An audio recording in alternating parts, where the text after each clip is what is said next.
My daughter-in-law wanted me to co-sign for a 4-bedroom house and use my savings for their down payment. When I said no, she stared at me like I had betrayed her.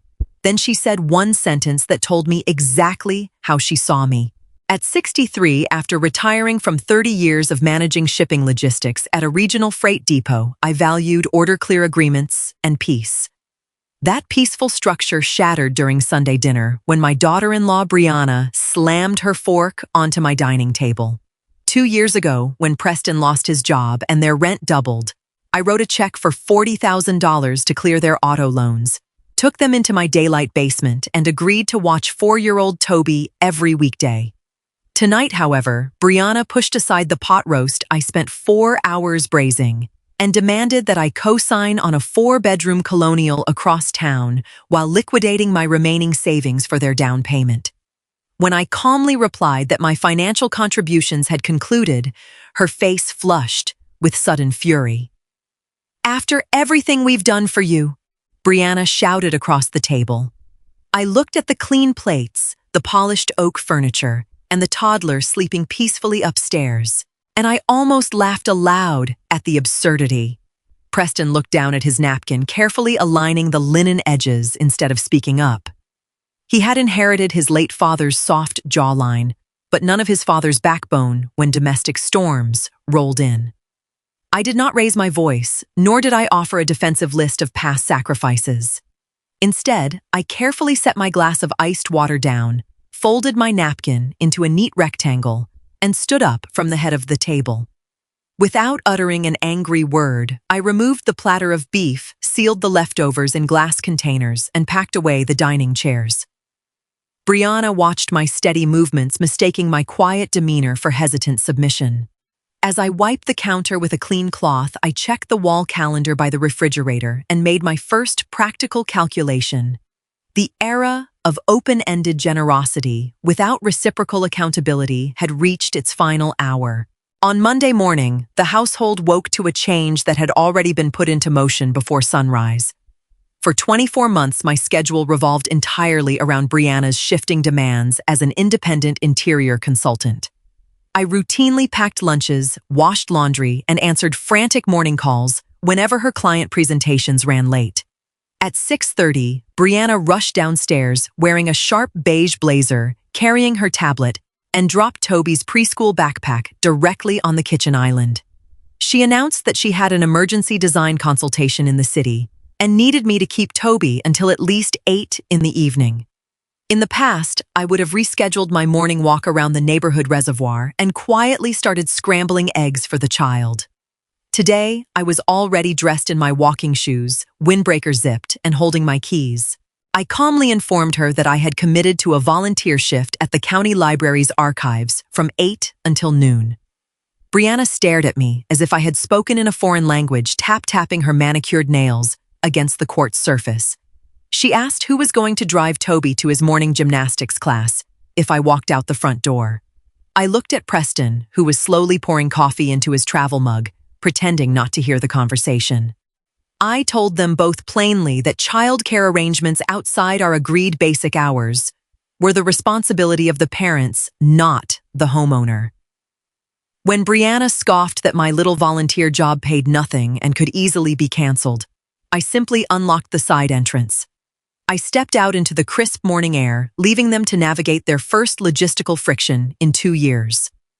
From the driveway, I heard the rapid rustle of car seats being shifted, confirming that passive accommodation had ended. By Wednesday afternoon, the atmosphere inside my home shifted from comfortable cohabitation into a tense, silent standoff. Brianna began leaving large fabric sample boards, tile catalogs, and shipping boxes in my formal front hallway, using common areas as an overflow warehouse. When I returned from my morning bookkeeping consultation with a local hardware business, I found my antique entryway bench buried under heavy sample books. Rather than complaining or shifting the clutter to a nearby chair, I took practical action based on logistics principles. I purchased 3 sturdy plastic storage bins from the hardware store, neatly placed every unorganized sample inside, and set the bins directly at the basement door. When Preston came up from his remote tech support desk at 5, he found his wife's project materials stacked outside their private entrance. He rubbed the back of his neck and asked if we could leave her work samples upstairs so she wouldn't have to carry them down. I handed him a freshly printed copy of our original basement occupancy agreement, which clearly restricted business storage to their leased square footage. Preston looked at the document, his face tightening slightly as he realized I had kept every written record since their arrival. He asked why I was suddenly treating our family arrangement like a formal commercial lease between strangers. I explained that when boundaries are treated as invisible structure becomes necessary to protect everyone's mutual comfort and privacy. Brianna came home 20 minutes later, saw the stacked bins, and made a loud remark about cold-hearted relatives who lacked empathy for working professionals. I sat on my front porch, reading a local history quarterly, enjoying the afternoon breeze, while they carried their inventory down the stairs themselves. For the first time in months, my living room remained completely free of clutter. Thursday brought a revealing incident that clarified Brianna's long-term intentions regarding my property and personal assets. While Toby was napping, Preston asked if he could use the high-speed laser printer in my home office to finalize some quarterly tax forms. When I walked into the office an hour later to retrieve my garden shears from the patio door, the printer tray was full. Preston had forgotten to clear the output bin, leaving behind several printed copies of an extensive real estate loan application. I picked up the papers to hand them to him, but the prominent figures listed under household assets caught my trained eye. Brianna had listed my debt-free home address as their primary collateral base, checking a box indicating pending family equity transfer. Attached to the mortgage sheet was a draft budget allocating my monthly pension income towards shared household maintenance on their prospective luxury purchase. They had constructed an entire 5-year financial projection that depended entirely on absorbing my house, my credit, and my daily labor. I felt no sudden surge of panic, only the steady chill of complete analytical clarity regarding their private strategy. They did not view my house as temporary shelter during hardship. They viewed my independence as an underutilized family resource. I neatly restacked the loan application papers, laid them squarely in the center of Preston's keyboard, and stepped back out. When Preston came up to fetch his documents, he saw where they were placed and could not meet my gaze. I did not demand an immediate explanation or stage an emotional confrontation in the hallway. I simply noted the date on my desk planner and began reviewing the municipal zoning codes regarding single-family residential occupancy limits. The trajectory of their stay was now entirely clear, and my response required methodical preparation. On Friday morning, I took a deliberate step toward re-establishing my personal independence outside the perimeter of family obligations. I drove down to the community center and registered for a 2-week botanical illustration workshop, scheduled across 4 consecutive weekday mornings. When I returned home, Brianna was waiting at the kitchen counter with a printed schedule of Toby's upcoming summer camp drop-offs. She placed the schedule before me, pointing out several morning carpools she assumed I would coordinate with neighboring parents. I pushed the paper back across the counter without picking up a pen, informing her of my confirmed class registrations. Brianna frowned, her voice rising with unmistakable annoyance as she questioned why a retiree needed morning art classes. She claimed that my sudden unavailability was actively sabotaging her ability to take on high-paying residential clients in the metro area. I reminded her that my retirement was earned through 3 decades of early shifts freight schedules and disciplined living. When she argued that grandparents and healthy families exist to support the upward mobility of their children, I did not argue. I poured myself a cup of chamomile tea, took a seat by the window, and watched the goldfinches around the feeder.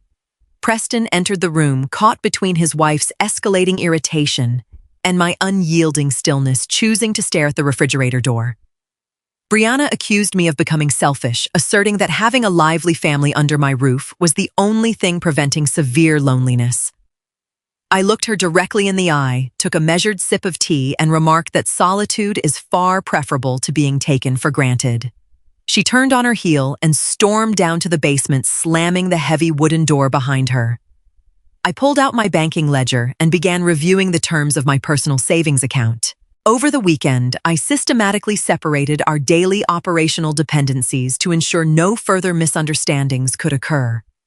I canceled the shared grocery delivery account that had quietly billed my debit card for premium specialty items over 18 months. I placed separate dry goods storage shelving in the basement utility room, moving their bulk purchases out of my pantry.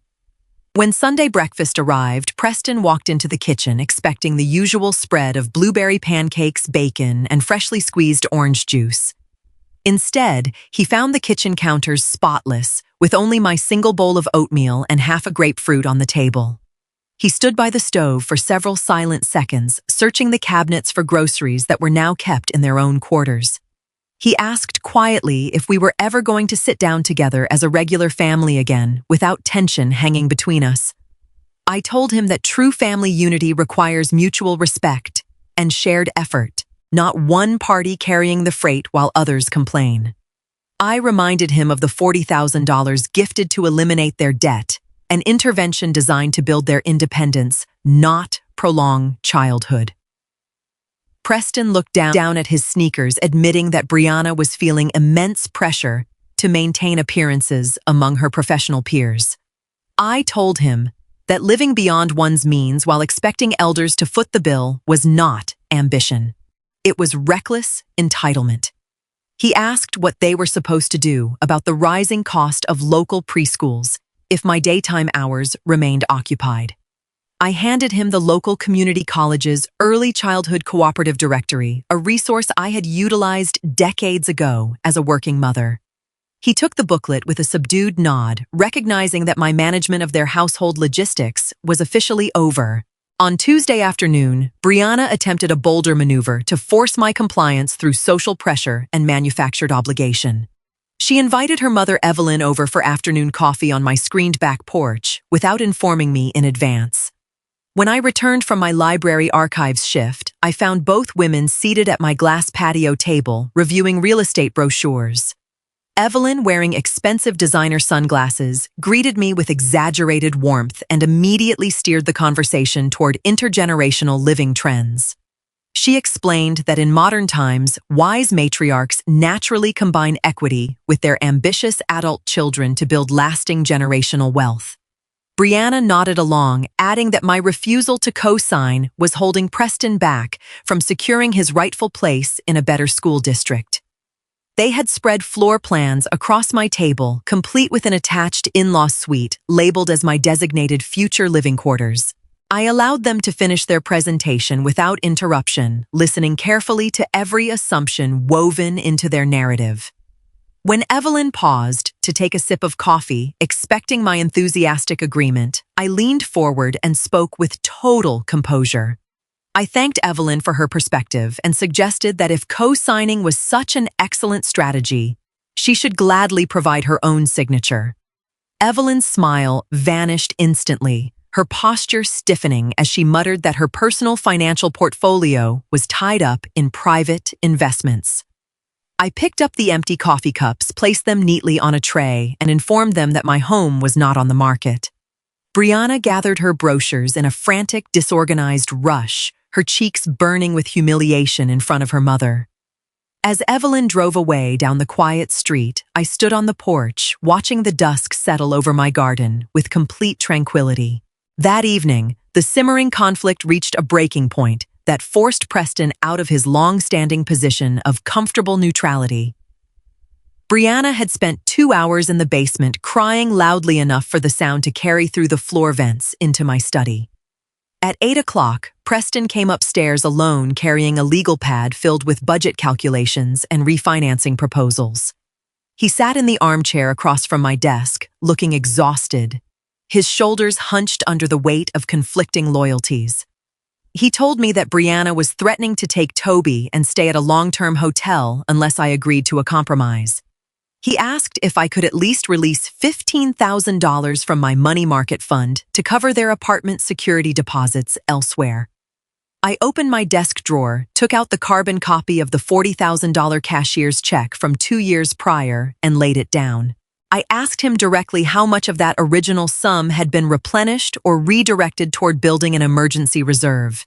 He swallowed hard, admitting that most of their freed-up cash flow had been spent on leasing a newer vehicle and professional wardrobe.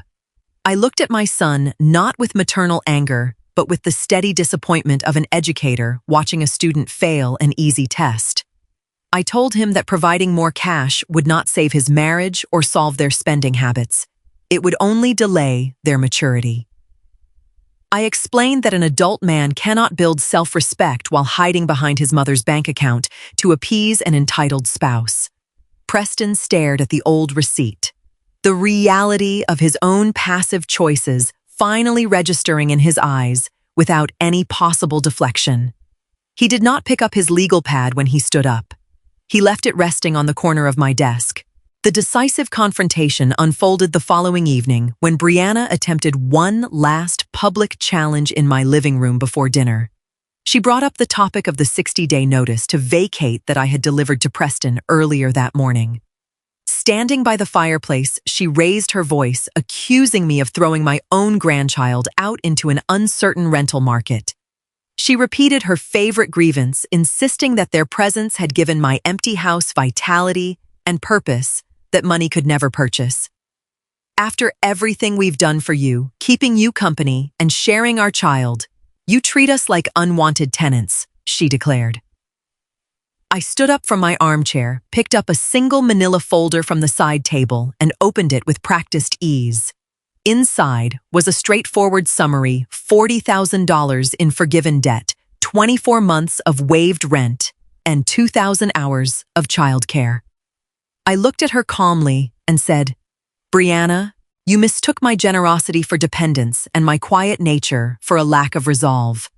I added, "My house was never empty. It was peaceful before you arrived, and it will be peaceful after you depart." Preston stepped between us, but for the first time, he turned his back to his wife and faced her directly in the room. He told Brianna that the shouting was finished, the notice was valid, and they were going to pack their belongings without further drama. Brianna opened her mouth to argue, but seeing the firm resolution in her husband's posture, she found no words left to deploy. The manufactured narrative of their benevolent sacrifice collapsed completely under the weight of documented reality and unyielding boundaries. I closed the manila folder, placed it back into my desk, and walked into the kitchen to prepare my evening meal in total silence. 6 weeks later, the moving van pulled away from my curb on a sunny Saturday morning, carrying their furniture toward a rental townhome. Preston stayed behind for 20 minutes after the truck left, walking through the swept basement rooms to ensure everything was clean and orderly. He handed me the spare set of house keys, his posture visibly straighter than it had been in 2 long years. He thanked me quietly for the shelter, admitting that having to pay full market rent and arrange daycare had forced them to budget properly. I accepted the keys with a warm smile, hugged him gently, and told him the door would always be open for Sunday visits. I made it clear, however, that our relationship would henceforth exist on the foundation of adult equality, not unpaid domestic labor. After his car rounded the corner, I spent the afternoon opening every window, letting the fresh pine breeze circulate through the spacious rooms. The silence that returned to the house was not an empty void, but a restored sanctuary of order and hard-earned personal freedom. I reorganized my home office, setting up an easel by the bay window where the afternoon light pooled across the polished floorboards. My library volunteer work expanded to 3 afternoons a week, connecting me with lifelong friends who shared my passion for local preservation. Toby visited 2 weekends later, spending 3 happy hours baking cookies with his grandmother before his parents picked him up promptly at 5. Brianna remained in the car, polite and distant, an arrangement that suited my need for uncomplicated domestic tranquility perfectly. Standing in my blooming garden that evening, I watered the hydrangeas, entirely content with the life boundaries and quiet independence I had successfully reclaimed.